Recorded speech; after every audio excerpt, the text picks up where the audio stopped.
And let me bring in KCD here, and just to explain just how crazy and wild my brain is. And I know that that's no shock to her. So, KCD, okay, so you ditched the tree. So you ditched the tree.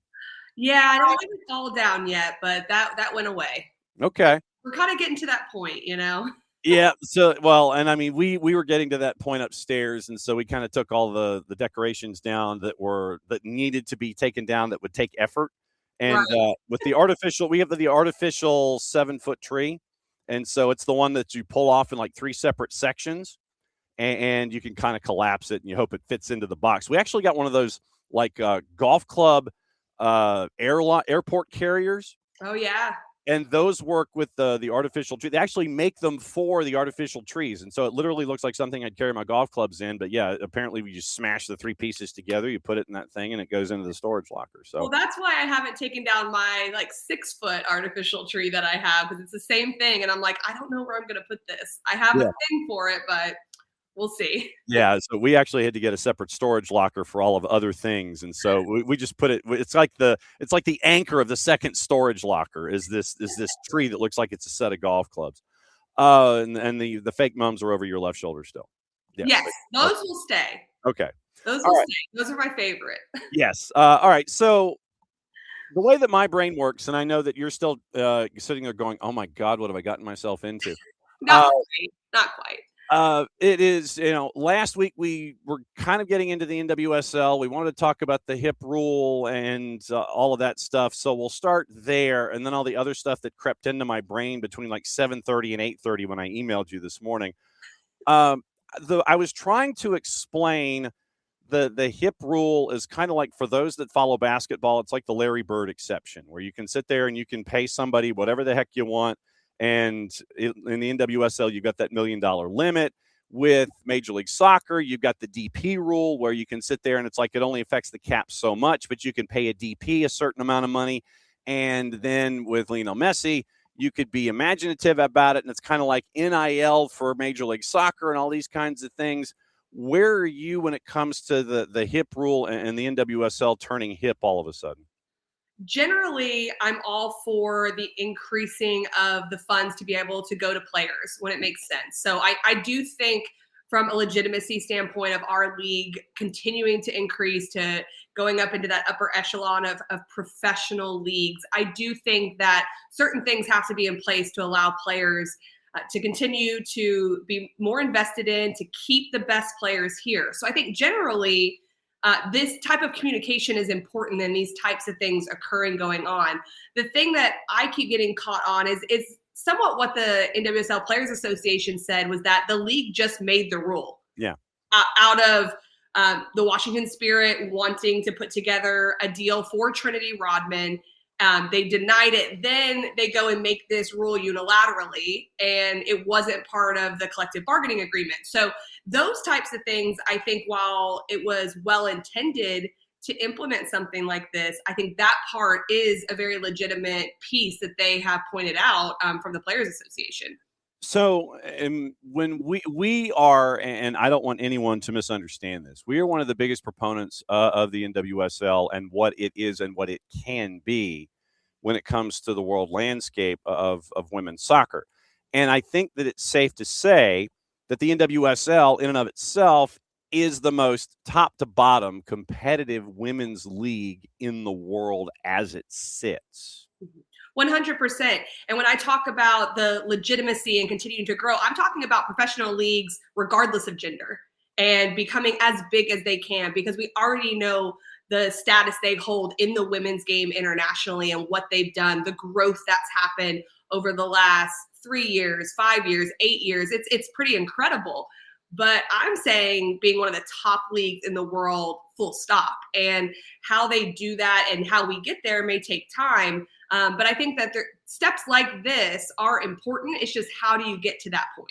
Yeah, and we have been kind of sitting there saying, well, if we were at the table or if we were thinking about it, literally, I treat it like the Larry Bird exception. You treat it like a DP in Major League Soccer. You sit there and it's like, okay, cool. Fine, you want to pay a DP, whatever. Let the individual responsibility go to the owner. And, look, if Michelle Kang wants to sit there and pay, 24-year-old Kacey D 7 figures to be an anchor in the midfield or on the wing, then go for it. That's individual responsibility for the owner within a cap structure, obviously. So look, if you want to pay a DP, whatever, pay a DP, whatever, and then work at it from there and figure out the rest of the things. Hey, there's an NIL deal, I can sit there and it's like, well, if I can get a coffee manufacturer or someone that a flower shop that really is impactful for KCD. She likes mums. Okay, so I'll get an NIL deal with a flower shop. She likes coffee. Okay, a coffee. Those kinds of things to get NIL up and above. That way it doesn't impact the cap like we've seen with Messi, where Messi's all over these. Like he's peddling lows. It's like he's in a parking lot. Why not do something like that? I completely agree with you on that. I do believe that we've seen it work. You've already made mention of that. We've seen it work, and I do believe that it can be something that can be really helpful for the NWSL. Star building, treating your stars well, keeping and retaining the stars in the league is really important to the marketability, the branding, and everything that goes with it. And so I do think that can be something that can be done. It's how do you structure it? When do you implement it? And I think something that needs to be pointed out is that I don't believe the NWSL Players Association is saying don't do that. Yeah. They just also have to look out for the wider NWSL player as well. And so they would like to bargain this and have these discussions so the wider salary cap is also increased. There's so many different sides to this because the league also has to make sure that there's strategic growth and strategic finances that are committed to this. So there's a lot of different layers to this rule, not only the rule, but also to everything else that's going on within the salary caps. But it's good that you're having these discussions. Or, I know that Megan Burke and the NWSLPA are sitting there going, well, we'd like to kind of come to the table and have these kinds of discussions. This sounds great, but we'd kind of like to talk about it too, so we can all grow in this.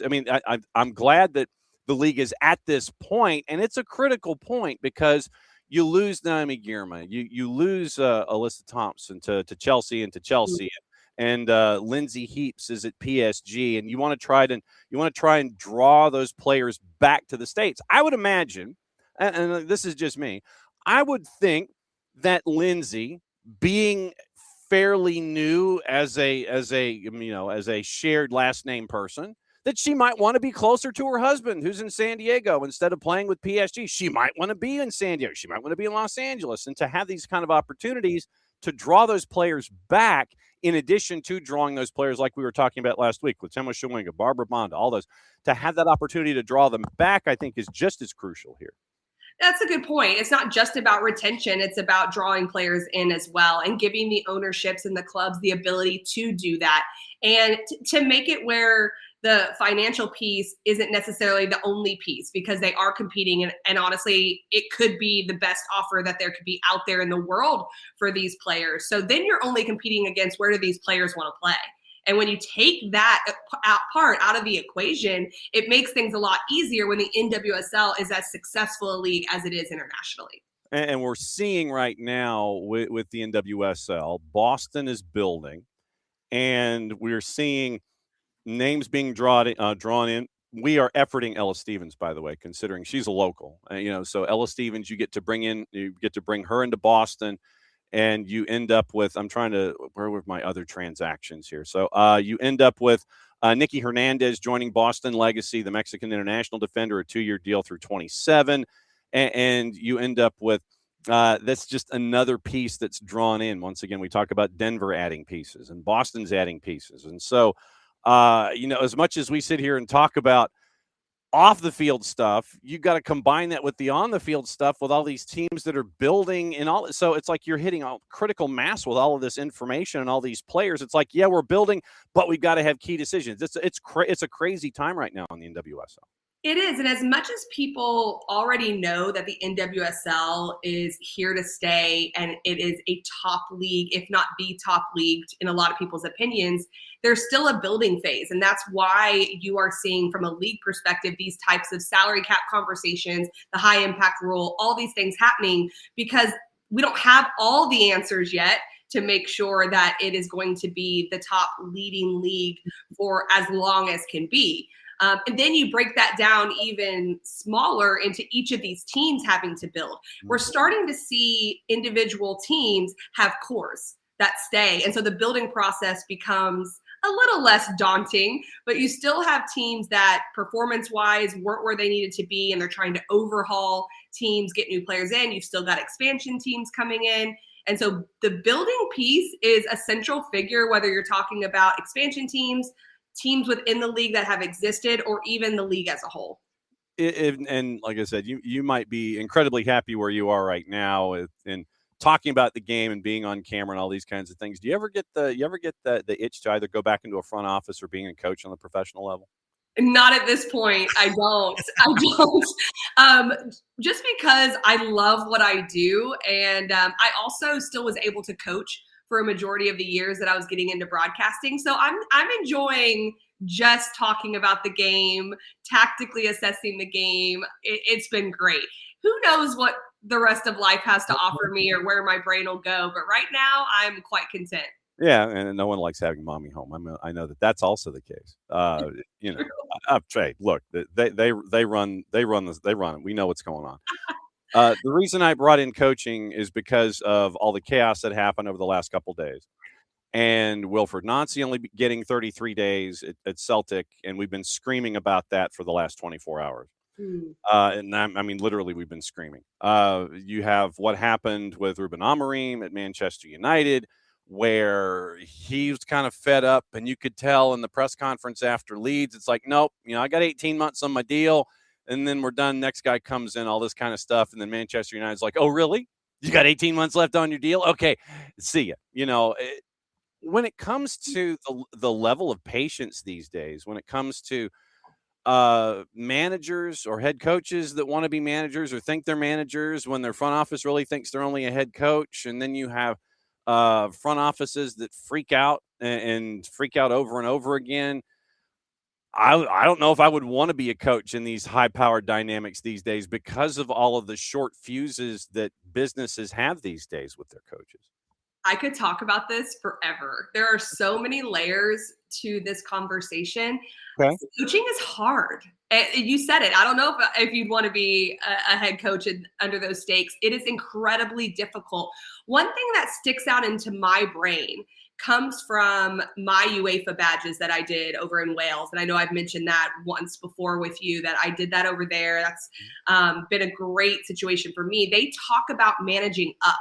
So not only do you manage the performance environment below you, your staff, your sports scientists, your players, you also have to manage up. You have to know how to connect with the ownership and how to have those conversations with people that are in charge. And that's something that was a big focus as I got into my UEFA A license. And I know they dig more into that, into the pro license as well, because key stakeholders, ownership, understanding what your role is through the ownership's eyes, those types of things are critically important. And when I look at these three instances, or I look at especially Maresca and Amorim, like they have publicly been saying that there's front office issues and weird conversations that are going on. So that immediately pops into my brain of, was that talked about before they took over and became in charge of these teams?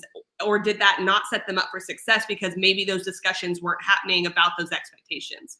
Well, and Wilfred Nancy's situation at Celtic, where, you do what you do with Crew, and to go to Celtic was a dream of his. And you go to Celtic, and literally you go in the middle of a season. Brendan Rodgers was basically like, peace out, Boy Scout, and I'm done. And the board of directors and the front office, they didn't give him, I guess, what he was seeking. The key piece of information that we're missing here, and I don't know if we'll ever get it from Wilfred Nancy, is, okay, what did they tell you when you were walking in the door? Did they say, yeah, we'll give you windows that you'll sit there and it's like, okay, yeah, you can build, or this is the kitchen and this is the fridge that you have. Okay, go ahead and make dinner and we'll see what it is. And, if the 4 or 5 star, if the guy comes in for the restaurant review and he only gives you 2 stars, then it's your problem. That piece of information about what he was promised, I think that would be the key in all of this stuff. But I think that Celtic, basically, they wigged out when things weren't going well and you only win 2 of 8. Completely agree. And I don't think any coach ever wants you to feel sorry for them, but from a human standpoint and having coached, and certainly not at the level of Wilfred Nancy, but I just feel for him because you bring up a very valid point in the fact of what was the expectation?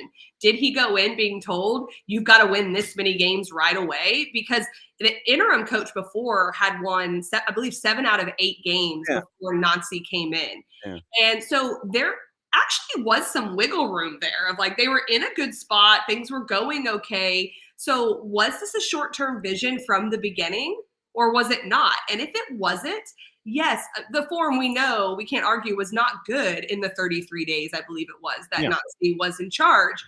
But you don't bring in a permanent head coach to assess for 33 days. So it begs a lot of questions of, did they change? Was there a short-term piece that they felt had to be met and that was agreed upon? Or did they just freak out a little bit when it wasn't going so well?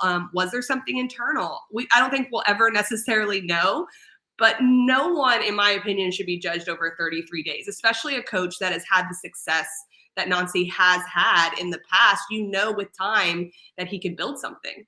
How hard is it to parachute into a situation where you've got a roster, it is what it is, you can't make any adjustment to it, and you're trying to impress and teach your style of play with players that aren't geared to your style of play? How hard a game is that for a coach to navigate?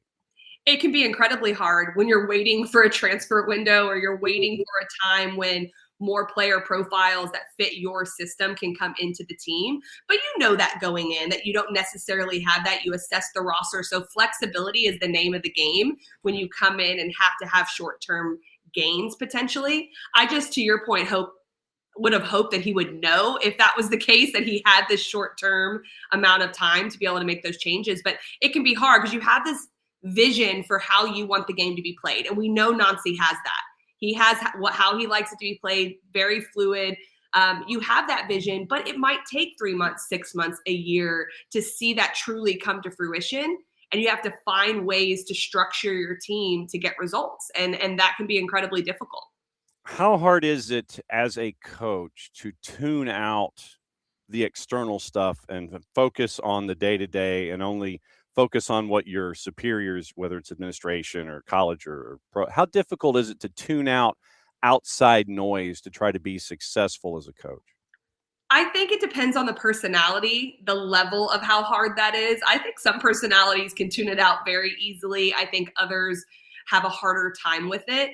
So often as pro athletes, as coaches at a high level, even as broadcasters, you're taught to create a bubble a bit around yourself. And it might not just be around you, it might be around your team, to kind of block out that outside noise and to focus on what you're doing. So a lot of coaches at the highest level have put mechanisms in place to be able to focus on, what does my day look like? What's the next meeting? What's the next training?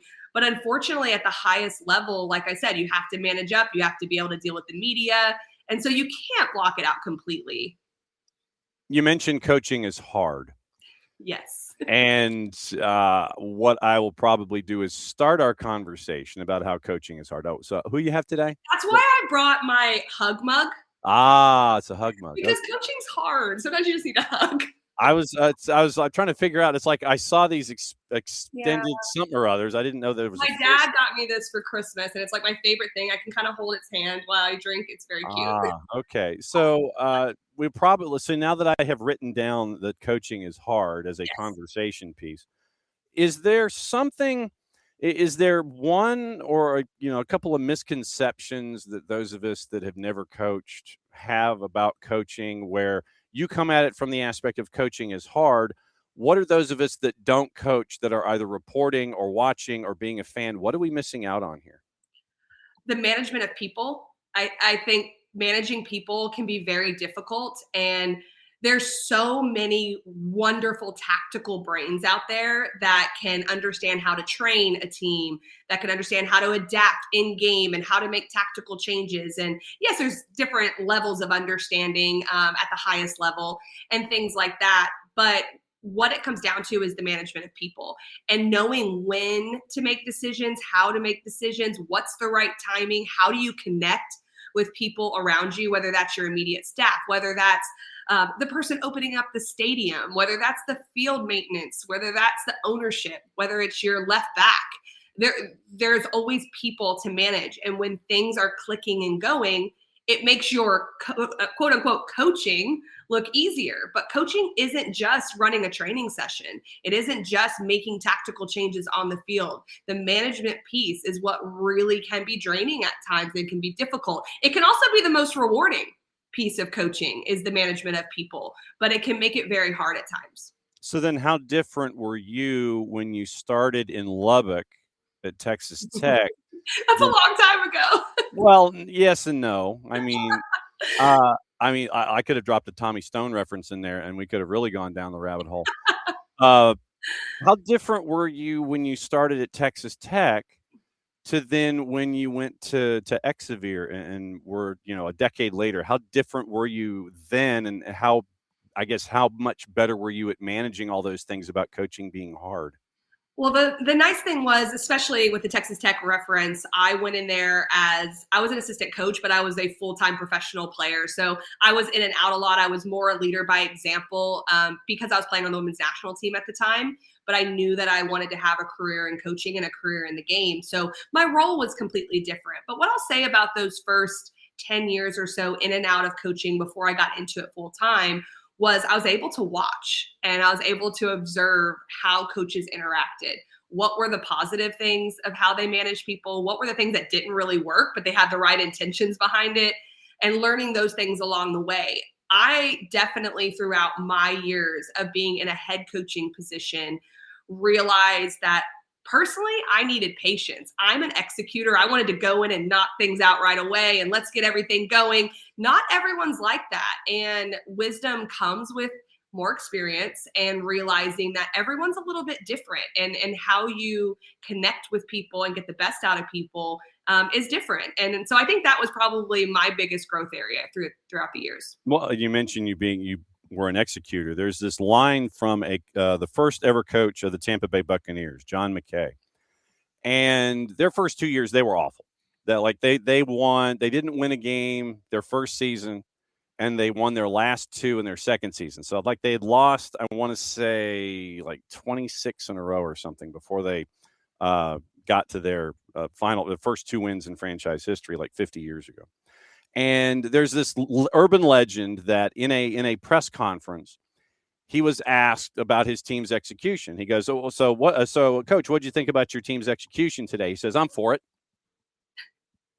Beat 2, 3, 4. He was with those quips and the one-liners. Yes, he was in favor of his team getting executed because they didn't do so well. It was when you talk about how you learn as you go and patience and all these kinds of things. And I think that is something that also may not necessarily translate, because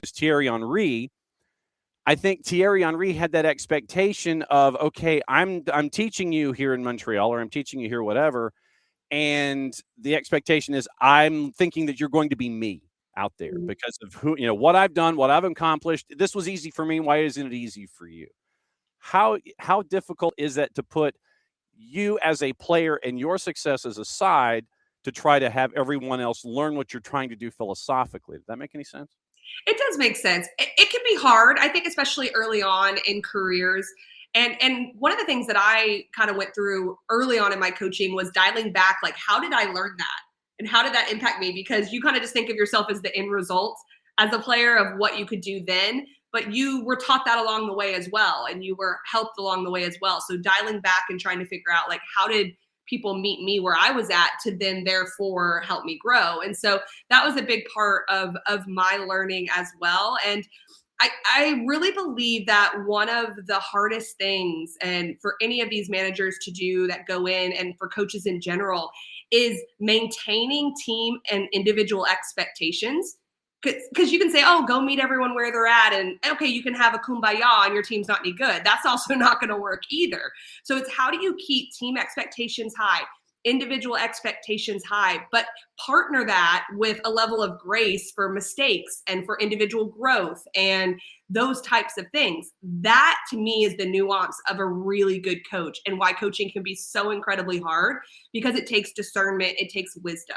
And that is hard to find sometimes when you're in this pressure cooker of having to get results. Who are some of the up and coming coaches, the younger coaches that have grasped that these days, that you might have come across, or that you'll see on TV, or that you've had the chance to cover? Who are some of those young up and coming coaches that seem to have gotten that so far?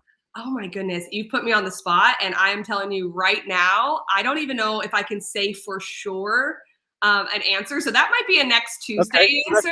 that's the next I'm gonna Tuesday. wrap So my brain, because what I don't want to do is just throw names out there right. at you that I'm not 100% like sure on. But Okay, so up and coming coaches who get it. All right, so perfect, perfect. all right, so that's next Tuesday. All right, so college game really quickly, Sure. and this will be like the beginning of this conversation. Who do you think in the college game is like one of those B plusers that's ready to take the next step as a team to be one of those A-listers going into next year? Because obviously, and this is the other thing that we've got to get into at some point, is the portal and what it's like to navigate the portal and all those kinds of things. Is there a program or programs out there that you have had the chance to either watch or see in person that you think, yeah, I think they're ready to take the next step in 2026? I don't think this is going to be a popular opinion between the two of us. Oh, I'm going to say the Florida Gators. yeah. I heard your sentence start, and then all of a sudden it just got all kind of I, fuzzy. if you said too many good things about Duke, it would be tough. But Duke's like an A-lister program, so I can't even argue it now. Here's why I say that. They made steps forward this past year under Sam Bohan. She was let go, but they were much better than they've been. And I believe that Nick Zimmerman has an X factor in the way he coaches, the way he recruits. He has, been an assistant at the D2 level, Columbus State. He went to Mississippi State, was a great assistant for many years, and then had success in his first year as a head coach. I think that he will do a very good job of getting the right players to Florida. And I think he is a manager of personalities and a motivator, and gets players to play. So I have high expectations for them. And I wouldn't say they're a B plus going to be all of a sudden in the upper echelon. I think they're going to take big strides though. So that's the first program that comes into my mind. Okay, so next week, up and coming coaches who get it, and then dealing with the portal and NIL. Is there anything else that we got into today that we need to go longer on next week? Maybe just more of what you just asked, more programs maybe from the college level that can benefit from that. Okay, so programs to benefit that aren't low down dirty cheaters in. I'm sorry. Hey, I did say they're not at B plus going into the upper echelon, but I do see improvements coming. So I distinguish between the two. Programs to benefit that are not low down dirty cheaters in Gainesville, Florida. Okay, got it. Okay, so what are you up to this week? Absolutely nothing. There you I go. have probably about 2 more weeks of absolutely nothing before I really need to start prepping for the seasons. I can't believe it's already here. That'll be about a month out. And I'm already kind of prepping, but I'm trying to take a little bit of a break. This is my highlight of the week, talking about soccer, because everything else is hanging out with Owen and relaxing a little bit, hanging out with friends. So nothing much going on. As you should. And if you ever want to bring in HOR to talk about Como or anything like that, just come in and bring a special guest into your segment. Okay, sounds good. I'll keep that in mind. All right, be good, Case. All right, have a good one. Thanks for having me. All right, be good. There's Kacey D, and where she be? She be at home. She be maxing and relaxing for about another 2 weeks. So it's always good for us to be able to have these touchstones that we have, and we can sit there and Kacey puts up with our questions, and she puts up with everything, because I think it's important to understand where the game is. And it's not just the women's game, but the men's game, where she sees it growing because of her experiences in the college game in the US, national team, and now in the booth as a part of the Wonder Twins last season with Jessica Charman. So to have these kinds of questions, and me being naturally inquisitive anyway, I'll sit there. I'm literally like squirrel when it comes to questions and ideas. And so I'll have an idea going in with Kacey, and then literally, like I said, between like 7:30 and 8:30, I had like 98 different things go through my head. And now that I've written them down, next week for Kacey, it'll be up and coming coaches who understand how to build and who get it, dealing with the portal and NIL, and then programs that look to benefit in 2026. So that's where we are with KCD, and we cannot thank her enough for being one of our sounding boards for all of these things when it comes to the game, whether we're talking college, whether we're talking women, whether we're talking pro, whether we're talking national, international, getting licenses, understanding coaches, all these things. You know, she's a five tool player, as they say in baseball. So